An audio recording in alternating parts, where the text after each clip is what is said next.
Hi everyone, and thanks for tuning in to now the third episode of Use It or Lose It. Scalla and myself very excited. Why? Because we've seen live rugby again in New Zealand. Great to see rugby back, and I'm sure that you are also very excited.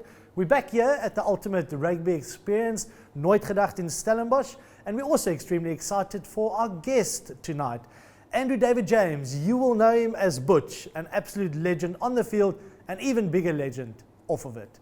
Butch, I know you're extremely disappointed that you weren't our first guest, but you are now our second guest, and we had to test it out with John first before we get the big dogs on, like yourself. Yeah, and I suppose you are right. You want every show to get better and better, and if you had started off with me, I mean, you would have had to close down the show. You couldn't have got better. So this might be your last show though. So well done, guys. It's been great, but yeah, I wasn't really upset, just very, very disappointed.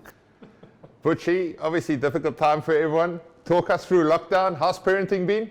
Yeah, it's been challenging, as you will both know. It's not easy. We also went into lockdown with a 2-week-old little baby, so that threw a little spanner in the works. I think the older boys are easy. You can just almost give them instructions to go bath, get changed, eat your dinner, but a little baby sort of can't fend for itself. So he certainly has kept us busy, but yeah, I mean, obviously there's also a lot of positives with spending a lot of time together and all that. And yeah, I mean, he's coming on 4 months now. So you normally lose that time, especially with a little baby. It goes so quickly. So yeah, it's been good, but it definitely has been challenging.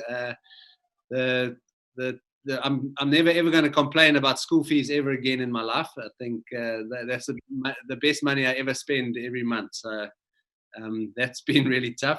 But yeah, and that's only trying to teach one little guy. Imagine having 20, 30 of them in your classroom. So yeah, teachers definitely deserve a medal. Yeah, you also need to take into account that they are obviously your kids, so it can't be easy to teach them anything, right?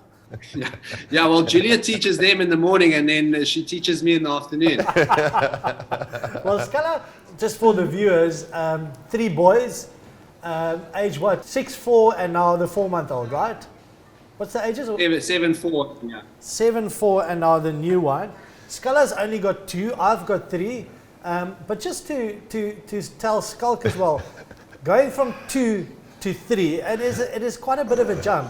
Or have you not found that? No, it definitely is. I mean, yeah, especially because there's only 2 of you parenting, and then the one, especially with a baby who's pretty hands-on all day long. So one parent will always be with the baby, and then you've got to sort of juggle the older 2, you know. So yeah, it is pretty tough, and it's yeah, I've definitely felt the jump, but I don't know if it's been because of lockdown. But now hearing what you say, I suppose it's just normal that it's a big jump. It's definitely the good old forward math, eh? Like 2 + 1 doesn't equal 3, but equals 5. John in lockdown is going swimmingly with his parenting skills. His kids, he's got 5 bedrooms, big house on top of Pole Mountain pretty much. You know, the sun sets 5 minutes earlier because he's just extended his house so big that, you know, the kids have got to go home earlier at the park down the bottom. But all 3 kids, wife and John and a dog, goes to bed in 1 bedroom. So, like, I mean, I reckon he could have made a killing in lockdown during Airbnb, just try and rent out some of the other 4 rooms, because everyone's in 1 room. That's why it's hard parenting. You've got to send them off to their own rooms, man, surely. Yeah, it hasn't been great from that point of view. But as you mentioned as well, Butchie, it has provided the opportunity to just bond more as a family. But the fact that all 3 of them sleeps in our room, they start there, you know, so by the time I get home, you know, I need to jump over 3 kids, a dog, and then eventually get in my bed. It is quite challenging. But parenting as a whole is challenging, right, Butchie? I would like to share this video that your wife, Julia, sent on to me, so that the viewers can see how challenging it is in the James house. How tough it can go. And how tough it can go. And just what an unbelievable dad you are. So just talk us through this, Butch. Mom, I'm hungry. Where's your dad?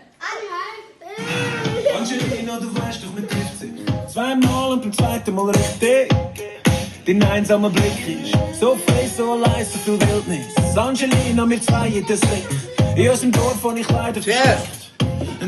So that doesn't seem as if you struggling too much there. You're just going on as usual. I had to go and fetch my own beer in the bar. What was the occasion, Bushy? Because obviously you can't miss the medal. You can't miss the 2007 Rugby World Cup winning medal. I wear the medal all the time, you know. I've got it on now as well. It should be on there. It's still on under my shirt. I don't take it off. It's like a key to the country. Yeah. Yeah, no, it was just we just had a group of mates. They just started a little group during the lockdown just to build a bit of morale amongst everyone. You know, I think everyone was going through a tough time and was battling a bit, not being able to see their friends and all that. So they started off. One couple started with a video and like almost got the ball rolling, and then everyone sent through a little video. You do make some legendary videos, I must say. But talking about morale and obviously rugby, you know, rugby as a whole, we've seen now New Zealand playing live rugby again, full crowds, Aotearoa, or how's it? I don't even know if I'm pronouncing it correctly. Did you get time to watch that?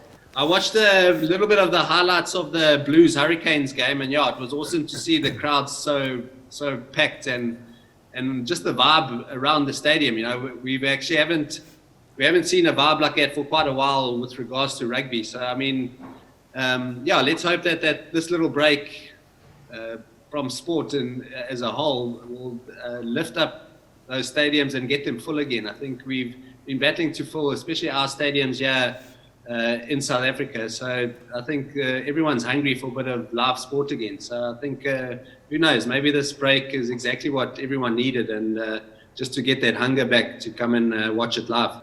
Butcher, you and John, you mentioned the crowds, and that's the thing. We watched live golf on the weekend. No crowds, no stands. And although it was such an exciting tournament, one in a playoff by Daniel Berger, how boring was it? And I think that's the key to the Aotearoa League, is there's crowds. Massive crowd in Auckland. Great atmosphere in the closed stadium down in Dunedin. When rugby returns to South Africa, it's highly unlikely that there's going to be crowds. Are we missing something? You know, is there going to be, you know, are we going to able to deliver the product like the Aotearoa League just did? Yeah, I think the crowd definitely does add that little bit of gees to any stadium, and I think yeah, I agree. I don't watch that. I think UFC, the mixed martial arts.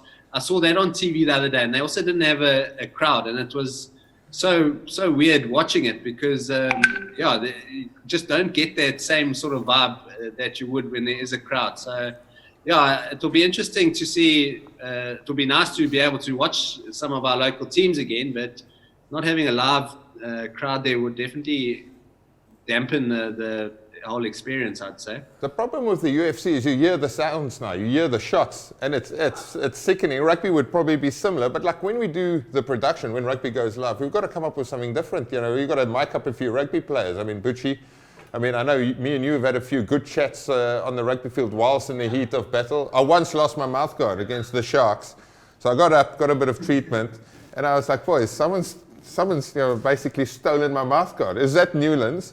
And I'm running back and I'm like, please, can I fetch another mouthguard? You know, I've got one there. And next phase goes on, obviously now running around without the mouthguard. And as Butchie spots the physio running like 10 meters up with the spare mouthguard, Butchie just takes it out of his sock. He says, there's your mouthguard. He stole my mouthguard. Oh. Why did you steal his mouthguard? I tried it on, it didn't fit, so I thought I better give it back. Cheap, man. No, I'll never get that. I've just found it on the floor. Obviously, one of the rucks that had come out, or I don't know, you'd maybe fallen out of your sock. But yeah, I just picked it up, and then of course they've all got our names on. So I just spotted your name. You were at least able to read the name. That's a good start for you. Yeah. But coming back to the rugby, you touched on watching a bit of the Blues Hurricanes game. Obviously, a bit of niggle in that game with Bowden Barrett. Yeah. You know, so obviously playing against his old team. When Dane Coles scored the try, you know, obviously he bumped off Bowden Barrett, And then after scoring the try, he sort of ran back and they caught Beauden Barrett in the celebrations as well. And then at the latter stage, well, I think the last minute of the game, again, Dane Coles went and hit Beauden Barrett probably about a second late, you know. Not something that you would ever do. But that was quite interesting for me. My question, though, to you, Butch, is Beauden Barrett at 15. Obviously, you're a World Cup winner. You played, you know, 13 years of international rugby and professional rugby at the highest level as a fly-off. Beauden Barrett, World Player of the Year, World Cup winner. You know, fly-off usually, now they play him at fullback. What's your views on that? Do you think, where do you think he will be best at? And how would you, I mean, you played a bit of midfield as well, but what would you know, how would you feel if they suddenly switch you to 15? Yeah, I find it very strange that they're playing him at 15, not just for the Blues, but also for the All Blacks. You know, I know Richie Mo'unga has also been brilliant and been playing good rugby, but you would want your best player not to be playing fly-off, but to be getting his hands on the ball as much as he can. You know, and for me at fullback, he probably gets some good opportunities to counter-attack and so on, and to attack a little bit, but he'll never get as many opportunities as he would as a fly-off. So I find it very strange that they've moved him to fullback, and especially at the Blues. I mean, I know that, Dan Carter's also there now, but yeah, they've been battling to find a proper fly-off at the Blues for, I reckon, going on 10 years now, I think, since Carlos Spencer left there. So for me, it would be a no-brainer. He's got to play at 10, especially for the Blues, and for the All Blacks as well. And I mean, I know they've got some brilliant fly-offs around at the moment, but yeah, the best rugby player in the world, and you're not really using him in his preferred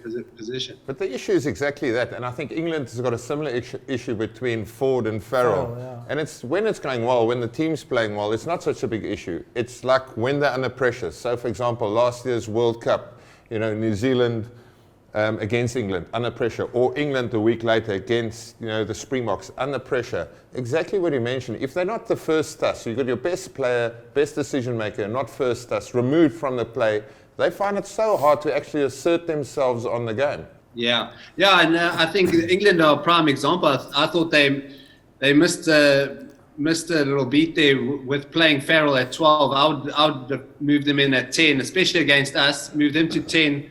Tuilagi at 12 and Slade at 13. I think that's their best 10, 12, 13 combination. I think what played in our favour was that they all played so well against England in that semi-final. So there was no ways they were going to change that combination, because they had absolutely fired against the All Blacks. So for me, they're missing a treat. And yeah, like I said, Farrell is really experienced. He's tough. Not taking too much away from Ford. I think he's a decent rugby player, but for me, who would I rather play against? I'd rather play against Ford any day of the week. And talking about, you know, World Cups, Butchie, and getting selection right and having the right people or the right person at fly-off, Schalk and I spoke before you tuned in just about 07 and kind of your impact on that World Cup. And you know, I think a lot of people got credit for that World Cup, and there were so many standout players in the Bok team of that year. But you know, we also feel that having you at fly-off there, I think, was instrumental to eventually getting the World Cup medal. You were hampered by so many injuries throughout your career. What was different in that year? You know, that you just got it right at the right time during that World Cup. Did you do anything differently, or was it just a bit of luck as well? Wasn't too sure if you were joking there, because you don't normally say too many serious things. But thanks very much, especially from you two of my best mates from rugby. It means a lot. So thanks. But yeah, I think in everything you need a bit of luck. I think for myself there certainly was a bit of luck. 2007 things did go nicely. Super Rugby, I'd had a decent season with the Sharks. We had played all the way to the final, and we won't talk too much about the final. No, we will. But It was more that tour at the end of 2006 for myself personally with the Springboks. I think before that, under Jake, I was in and out. I would play one weekend, not play. So I wasn't a shoe-in for the number 10 position until we went on that end of year tour. We played against Ireland first up. I wasn't in the match day 20. I think it's only 22 in those days, or I think. But I was promised by Jake that I'll be starting the next weekend against England, and then I got a chance to start. And I knew the World Cup was the next year, and I needed to sort of put my hand up and say, look, I want to be the number 10 at the World Cup. So I knew that game against England was a big game and an important game, especially personally. And then I think it was in the first 10 minutes, I tried to change directions and felt something go in my knee.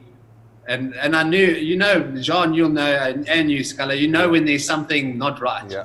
And I just knew if I go off the field now, that could be my chance gone. Maybe I'll make the squad to the World Cup, but will I be the number 10? I don't think so. So I stayed on the field, and I probably ended up I scored my first try thanks to you, Jean. That one. I gave you the offload. Offload in that one, yeah. And that was probably the best game I've played for the Springboks, And eventually, after I think 60 minutes or so, I came off the field because my knee was just not working like it should have. And after the scans, I'd torn my cartilage and was out for a couple of months. But I think because of that game, I'd cemented my spot for the 2007 World Cup. So, a bit of luck, I suppose, a bit of unluck, but to stay on the field and to still be able to play was a bit lucky. And then, the season 2007, playing in a great Sharks team, making the final, your confidence is up. Playing, I thought our 2007 team was an unbelievable group of players, talent-wise, and to fit into a team like that was pretty easy. So, I think just doing the basics right, trying to stay a bit cooler and not so hot-headed. I think it was easier starting the game. I always used to get worked up on the bench watching and not being able to do anything. So being able to start all those games and fit into such a brilliant team was pretty easy. Butchie, I mean, we often say, that World Cup for me, you were the player of our team because there were so many world-class players that you sort of knew what they were going to deliver. But for a long time, we were sort of in between fluffs, I would say, under the Jake era. And you stepped up, as you mentioned, through a bit of luck, but also confidence, because no one could ever sort of blame you for not being committed. And I'm similar in that regard. When I'm not starting or I'm not sure of my position, I go the other way. You almost push too hard. Now, obviously, we did an Instagram live before this, and a lot of people said, listen, who's your guest? We said, Butchie. Everyone wants to ask us, what about the tackle, Butch James tackle technique? Now, Butchie, this is a perfect platform. Feel free to describe what goes through your mind. How do you line someone up? Because there were some good shots, but there was also some shots that let's say was misguided, missed target. Talk us through your tackle technique, and also talk me through the weirdest shoulder pads known to man, those old ones that you used to strap together with Velcro. Yeah, look, the whole tackling thing blew up 2001. I think that's when it was my first Super Rugby season, and the whole shoulder thing erupted and went crazy. And then, from then on, I was never going to win with the tackling. And I think also in those days, 2001, right up until probably 2005, 6-ish, I sort of lost exactly what me as a fly, my job was as a rugby player. Often when I was a youngster, I went onto the field trying to make these big tackles and really get stuck in, where as a fly off you should be cool and collected and be pulling the strings, So I definitely matured, especially around 2006. Did you mature? Sorry, did you just say that you matured? Please go on. It went from baby phase to toddler phase. It's hard to mature when I'm around you two, Alex. But I sort of learned that my job's not to really go out there and make tackles, although I love to put in a decent tackle. I think a good tackle from anyone in the team definitely lifts the team and the team spirit. So I still enjoyed to try to put one or two in whenever I could. But yeah, I think I've never got rid of the whole tackle thing. I still say, and hopefully lots of people can see this, I mean, there's photographers all around the rugby field. They will get every second of the game.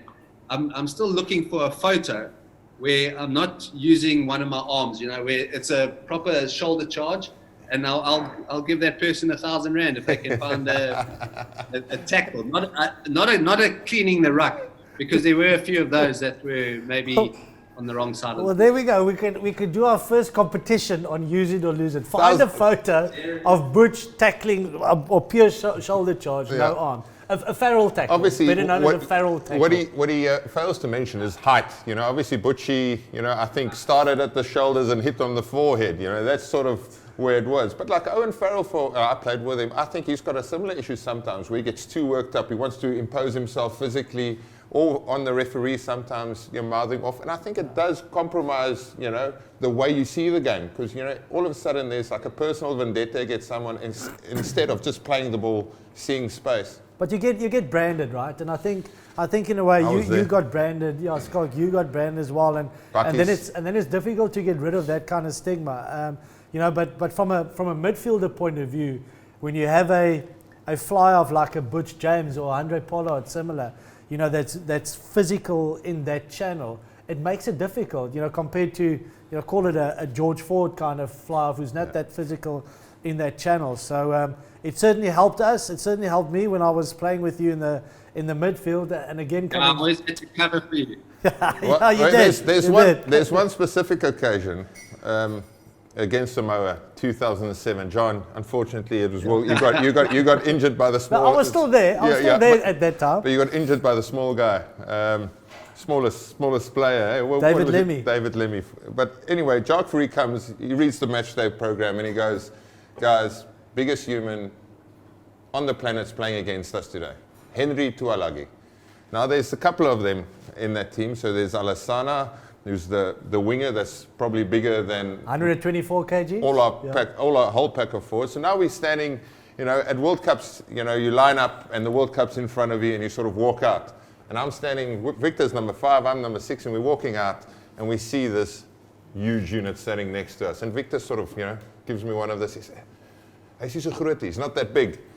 As he starts walking, they're walking a bit faster, we see it's the number 11.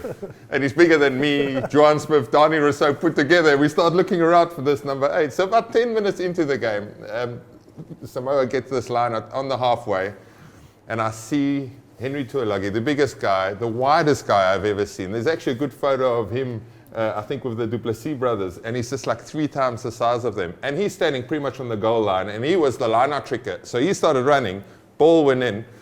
We're lining up, so we had like this little up and in defense with Jake. So we line up quite wide, but this was ridiculous. So I'm standing here next to Johan Smith and Dani Rousseau. Butch James is basically standing on the other 15. There's like a 30-meter gap, and I'm calling Butcher in. He goes, Scalla, not today, boy. Number 8 is yours. And all I remember is going up, sort of giving a shot, getting on his back, and I could just see, zoop, Dani Rousseau, just steamroller, Johan Smith steamroller. And eventually it's one of those where you put your legs in between his legs, and we sort of toppled over. But Butcher, you weren't keen for that one. No, definitely not. No, that guy was massive. And you guys are pretty big, the three of you, Johan Smith, yourself, and Dani. So, look, I know I picked my battles, so I left that one to you guys. Once I played against the All Blacks once at Newlands, and Jonah Lomu was still playing, and I put in a kick, and I didn't find touch. He got it and started running downfield. I chased my kick. I saw him coming. I actually moved to the left to give him a gap to come through so I can try to tackle him sideways. And he sidestepped the gap to run straight over me. So he ran straight over me, but luckily while he was running over me, ended up tripping because he was like just running over me. But it was amazing how I actually left him a gap, like I did for Tuilagi there. Left him the gap, but he sidestepped to come and make sure he hit the square. And then you smashed him, right, Richie? You smashed him. Just dumped him back to the 22. But before you go, Scalla, those Tuilagi brothers, okay? So now we spoken about Henry, Alisana, the winger, Freddie Tuilagi, actually the eldest brother, also played at Leicester. He did really well, and now Manu playing for England. A massive family and so talented, those rugby players. So hopefully we can see a lot of the Tuilagi family into the future as well, because there's a couple of the siblings coming through now as well, but not easy to tackle any of them. Like you go across to the UK, and we'll probably ask you about your UK experience, but they don't see a lot of these big Polynesians. Obviously in Super Rugby we see them all, and we see them raw and young and exciting, but like, I mean, some of the video footage of, you know, the Tuilagis in the Premiership just bullying people left, right and centre. Butchie, onto you. Bath. You went to Bath and you played there for 4 or 5 seasons. One of the most beautiful places to visit. Tell me about the experience. Yeah, it was unbelievable. 4 years. I think it was. I left and went to Bath just after the World Cup 2007, and then returned to 2011. I think the decision to go and play, like Jean and yourself, I was struggling with injuries, especially at that sort of time from 2003 to 2007, and I just thought, if I don't go now, I might not get another chance to go. You know, I signed for 2 years initially, and I thought that would probably be me 2 years in Bath and then call it a day. But they actually managed me really nicely over in Bath. I didn't train too often on a Monday, and took it pretty easy when my knees were swollen or giving me a bit of trouble. They would let me rest at practices. So I was really nicely managed, and that ended up prolonging my career a little bit. But besides that, just Bath was awesome. Got to, of course, make some new mates over there. Had some friends from South Africa that I played with there. Peter Dixon, Michael Claassens moved at the same time as me, so we became good mates, and some of the English guys as well, you know. So I think that's what's great about the game. You get to make all these great friends, and also make such great memories. I think that's all we've got now, those memories. So a lot of brilliant memories from Bath. Scalla, we've spoken of a lot of rugby now, Butchie. One of the other things that you really enjoy and like and are really good at, or is really good at, is golf. Now, I think what a lot of people won't know is the fact that that your dad, old Shojaloza, Mike, played for South Africa soccer, and your brother also, Elton, elder brother, is a SA amateur SA golfer as well. So in a family, the 3 males in the family, a Springbok soccer or national soccer player, golfer, and a rugby player. That must be quite special for you. Yeah, it's very special. Now, I didn't. I wasn't able to see my dad play soccer, obviously, just on a tape here or there, but we've always loved sport. Our family, my brother has played every sport that you can think of, and I was pretty similar at school. You know, I just loved being out there playing whatever the sport was. So I think that comes from my folks. But my mom says that she was also pretty handy at netball. So I said to her one day, I said, "No, Mom, you've really let the family down. You know? I mean, where's your colours? Come on." But no, it's and they've also my parents have been great, man. Yeah, they, as of yours, and I know they've always supported you guys, and are always at all of your games, and it's just, I think they were more upset when I retired than I was, you know, because they also just loved the whole experience of coming to a game and watching us play. Was it ever like a decision for you, or a choice to decide between any of the others, or was it always rugby? No, I had to make a choice. I did a post-matric when I was at school. Compulsory post-matric. It wasn't a decision. It was like, better known as he was held back. That's fine, Butchie. I mean, you've overcome adversity to be where you are now. No. So I finished matric, and I was 17 when I finished matric. So I had no idea what to do after school. So I stayed on, did a post matric, played first team cricket and rugby, and the whole year we were going on a rugby tour at the end of the year to England, Ireland, and Wales. On this end of year tour, my rugby just took off, and I played really nicely on that tour. Things went really well, and that was probably the turning point for me, thinking, let me try rugby. And then coming out of school, I didn't have a contract or anything. I just played for a local club, and that first year out of school played Natal under 21 after not playing Natal schools or anything like that. And I think that's where it just went. I think, like you say, your confidence just grows when you are playing well, and you start believing a bit more. And I would never have ever thought when I was at school that I was going to play for the Springboks. But slowly, as I made a better team, I suppose, like the under 21s, then the Villiers, then into the Sharks Curry Cup. Then slowly you start thinking, geez, maybe next year I should try play Super Rugby or whatever, So I took my goals slowly, because I never ever thought that I would be lucky enough to play for the Springboks. Butchie, in the cricket teams you were in, were there any other cricketers who kicked on, who made it, played some international, provincial stuff? Yeah, we had a guy by the name of Grant Rowley. He was our captain. He played a bit of, I think, for Poch. What's the team down in Poch? I think Northwest. He played them, yeah, and he was always in the mix with the Dolphins in the B team, and now and then in the main Dolphins team. And then, of course, Kevin Peterson. So we all know what he's achieved. Did he also play for Northwest? Did he? And what was KP's speciality when he was playing back then? Yeah, he was a spin bowler back then. He bowled spin, and he batted just below me. So Obviously. Well, obviously, Butchie, we had you as a guest at the Stanford Six-a-side, and guess what? Yeah. We won the trophy. We walked it. The Stanford, very prestigious award, the Stanford Six-a-side. So rugby talented, cricket talented, golf. What's your handicap now? I think 2.7 or something. There you go, 2.7 Not sure about the new handicap. handicapping. How many Cape Epics have you finished? I've done 4 now. 4 Cape Epics. So a multi-talented individual, but I reckon probably one of your most amazing talents would be your ability to stick. How many toothpicks have you stuck to your head at one given time?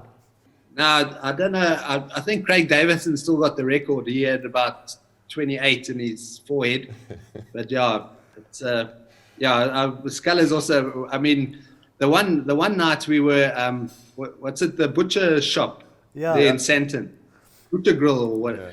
I mean, we were having dinner there, and then somehow the toothpicks came out, and we were all putting toothpicks in our heads. And there was a family next to us. They thought it was quite amusing. And then next minute, they sent their little boy over. I think the boy must have been like 8 years old. Yeah. Now they've sent the boy over to get a toothpick into his head. I mean, I've never been under so much pressure in my life.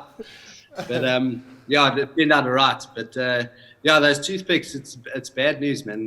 The guys, I mean, obviously, why are you coming after Barney is because you've got a better pub rating than Barney. You're quite comfortably, much better in a pub than the Big Red. But like, obviously, the guys who know you really, really well, is late night, you've got a very interesting way of keeping hydrated. Okay, and we won't share, we won't divulge. The people. Do you want to share? The people that's here can maybe guess. Let's go back to rugby, guys. Let's talk rugby. How does Butchie rehydrate after a long, long evening? But also once we had a massive Sunday. We beat the Wallabies, and we went for a lunch, and all of us then ended at the Jolly Roger. We get to the Jolly Roger on a Sunday night, and I mean, we're obviously steaming, but I mean, everyone in Jolly Roger is on another planet. And same with the toothpick story, but we got this fan who, let's say, he was very forward to us and his opinion about our rugby, and he also then wanted to join into quite outspoken. Very outspoken into our toothpick game. So all of us had toothpicks everywhere, and then like everyone around us had toothpicks, and he came and after being very forward also then said, listen, but hold on, I also want to try this. And Butchie obviously wanted to get rid of him. So he held his head like this, and instead of going straight into his forehead, he just stuck it slap bang in the middle of the nose. The guy basically burst out in tears and left immediately. It's the quickest I've ever got rid of a fan basically hounding you. Yeah, clean forgot about that night, man. Jeez, that was a brilliant night. I think we even ended up making some pizzas in the back there. Yeah, it was a good one, the Jolly Roger. Yeah, the other question we got when we did our Instagram, have you ever done an Insta Live? Nah. No. I probably wouldn't know how to do it. No, we didn't know either, so we got people in to help us. So we did an Insta Live. And the one question that we also got was for you to please explain or do the cigarette trick. Can you tell us about the cigarette trick? Yeah, I mean, I don't smoke, but I just know how to hide the cigarette in your mouth. So, yeah, one of those famous videos that you said that went around, we played in that six-a-side competition, that Momentum Sixes up in Joburg, and I was doing it and someone was videoing it. And I just normally say that, talk about 2007, that the World Cup, I was around the corner having a smoke, and then Jay came around the corner, and then I tried to act like I had the cigarette. But yeah, that video went viral and was going around quite a bit. And then I knew it was quite serious when my dad sent it to me, saying, check this out. Can your dad do it? No, he can't do the trick. It's pathetic. Disappointing. Yeah, Shoshaloza. He's a legend as well on my. Butchie, you mentioned your knee a lot, but I mean, obviously his knee's buggered, it's gone viral, I've had my issues, and people out there I don't think always understand what we go through to make a long rugby career last. How many knee operations have you had? How many big ones?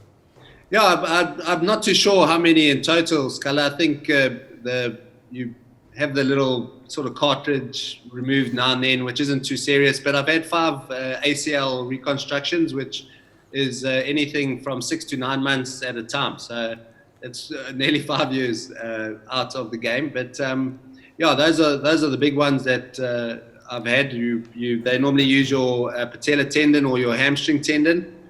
So on each knee, you've only got one of those. So on the one knee, I've actually had a fake ligament in at one stage, but now it's my patella tendon. So I ran out of spare parts, but they made a plan. But yeah, I think that knee of Jean's, I mean, I've always just done my ACL and maybe a bit of cartilage, but when Jean does something, he does it properly and he tears every single thing in your knee. He's all fake parts. He's all aftermarket parts. Yeah, no genuine parts. Yeah, he's gone to the aftermarket to sort it out, and it didn't work for him. I've got the fake stuff in still. Yeah, it's your personality. Thank you very much. So we've done the jokey stuff. We've covered the obviously the rugby stuff as well. But now to get back to the more serious stuff. Obviously, being professional sportsmen for all of us, we are quite competitive, and we just thought that it would be good to have a competitive element and a competition element to use it or lose it as well. And Schalk, I haven't even told you, I've named it the Use It or Lose It Don't Laugh Challenge. It'll stick. Yeah, it'll stick. Eventually it'll stick. Use It or Lose It Don't Laugh Challenge. Use It or Lose It Don't Laugh Challenge. So last week, John Smith, he's incredible at this game actually, and he didn't laugh. I thought it was quite funny. But we're going to do that now. And it's a competition, okay, Butch, the two of you. So whoever laughs, then, so if you don't laugh, then you get a point. You get 1,000. But what if I laugh like Scalla? What if I laugh like Scalla? You get bonus points. Okay. So here we go. So don't laugh, eh? What did the 0 say to the 8? Nice belt. No idea. Nice belt. 0 and the 8. Okay. That is even worse. Schalk 1-0. That's You're even 1-0 up. That's even worse than last week. We're You're going 1-0 backwards. up. Yeah. 1-0 up. You get 1,000 points before when you get it. I just got the first one now. Yeah, It's good. Okay, number 2. What sound does a witch's car make? Broom, broom. Yes. That's a point. That's 1,000 points. You get 1,000 points. 1,000 points. Okay, 1,000. Wait, does he lose points for laughing at his own If answer you get now? it right, you can laugh. Okay, I perfect. can laugh every time now. I've got 1,000 points. Nah, but You've got 2. Yeah, the third one is for 5,000 points. Okay. Oh. Why did the picture go to jail? Can I answer it? yeah. Can I give you the answer? Because he Yeah. was framed. I mean, come on, man. He's got it. Ah, lovely, Okay, Butchie. you got 1,001 points. Yeah, I've got 8,000 now. 8,000 and a million 5 and 20. Okay, here's a good. Here's a good one. You gotta don't laugh at this one. He knows the answer of it. You sure you didn't WhatsApp it to Wait. him before? 2 cannibals are eating a clown. One says to the other, "Does this taste funny to you?" Well done, Scalla. Okay, 2 more. There's 2 more coming. You sure you don't want to do this before the This show? is amazing. I think I'm doing really well. I find this so awkward here, but what's happening? What do you call a man who can't stand? Neil. Did you WhatsApp this to him? Well, no. Correct. Neil. We lost him. Okay. The correct answer, Neil. You're the best person ever for this. Okay, last one. This is because it's 1,000,000 points for this one. So if 1,000,000 you get it points. right, you win. Just answer it, Butchie. Okay. Do you know what 50 Cent did when he got hungry? 58.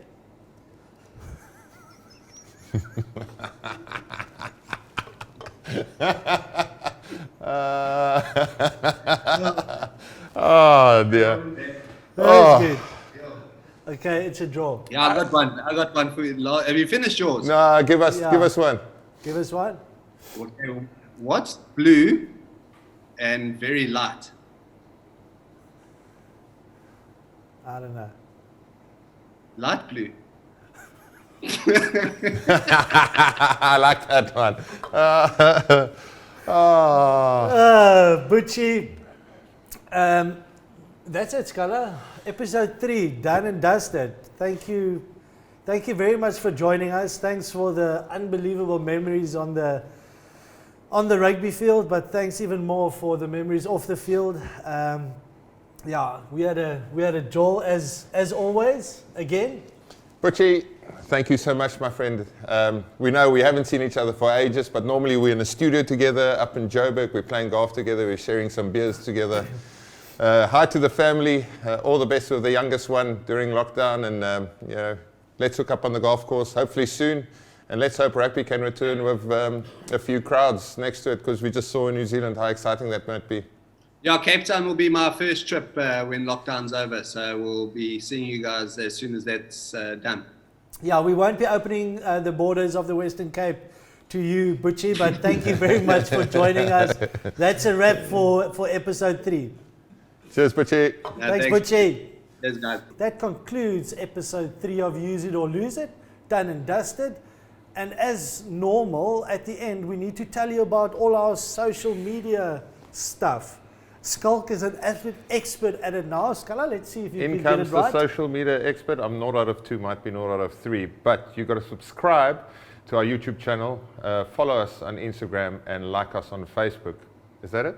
That's it. Use it or lose it. 1 out of 3. That's a start. High five. Social distancing.